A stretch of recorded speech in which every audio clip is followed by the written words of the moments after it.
Komisi 3 DPR RI mengundang karyawati toko roti yang menjadi korban penganiayaan anak sang pemilik. DPR sebelumnya mengkritik polisi yang lambat menangani perkara bila tidak viral.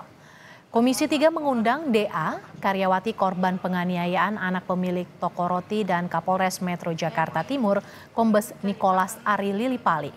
Keduanya diminta memberi keterangan terkait kasus penganiayaan yang terjadi setelah penanganan kasus dianggap lambat sejak November lalu. Korban mengaku sempat ditipu oknum pengacara yang menangani kasus ini. Sementara itu, polisi mengaku penanganan kasus bukan karena viral, tapi karena ada kendala. Kalau saya tanya tentang gimana kelanjutannya, dia selalu jawab sedang diproses. Ke si pengacara itu, yang dikirim si itu? Atau pengacara lain berikutnya? Pengacara kedua? Iya. Sama juga dari Polda juga ngakunya, bukan? Bukan. Oke. Di situ dia setiap ada info selalu ke rumah dan minta duit.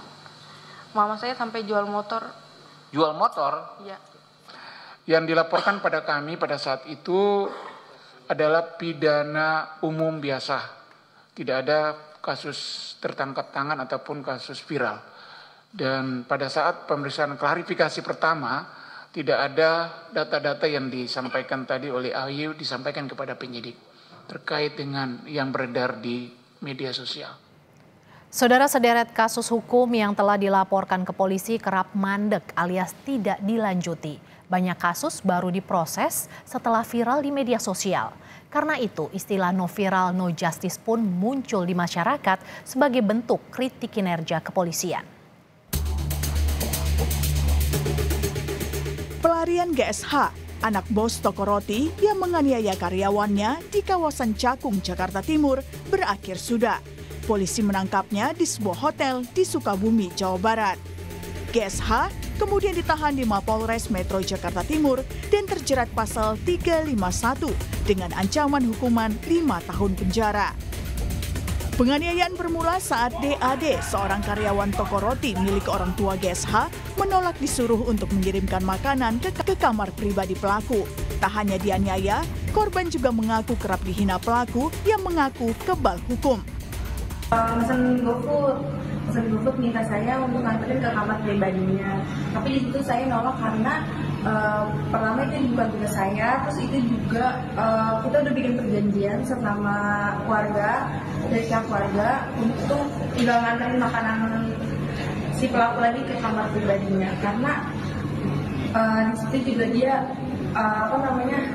ngomong kalau dia tuh saya orang miskin terus babu kayak gitu juga, terus dia juga ngomong orang miskin kayak lu mana bisa masukin ke penjara gini, bahkan dia juga ngomong gitu. Jadi saya ngerasa kayak sakit hati, makanya saya nggak mau nganterin makanan lagi ke atas. Terus dia setelah saya nolak dia marah sama saya. Polemik muncul saat kasus ini viral di media sosial. Pasalnya, kasus telah dilaporkan ke polisi sejak Oktober lalu, tapi mandek alias tidak ditindaklanjuti. Polisi berkilah kasus baru ditindaklanjuti karena saat pemeriksaan awal tak ada keterangan jelas dalam BAP yang disampaikan korban atau pelapor, sehingga sempat muncul asumsi apakah kasus ini benar terjadi atau tidak.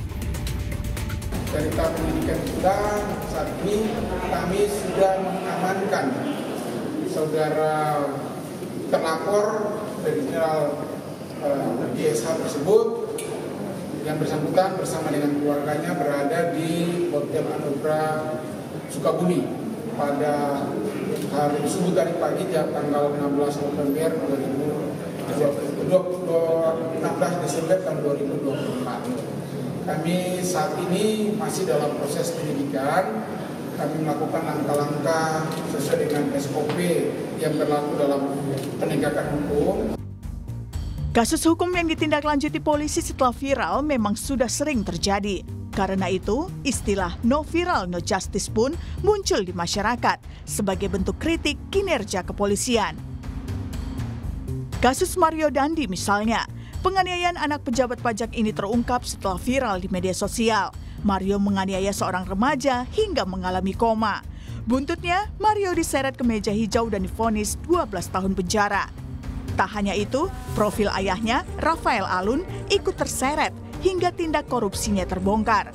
Rafael Alun divonis 14 tahun penjara karena korupsi berupa gratifikasi. Lalu sampai kapan masyarakat harus menunggu kasus viral sampai laporannya ditindaklanjuti polisi? Tim Liputan Kompas TV.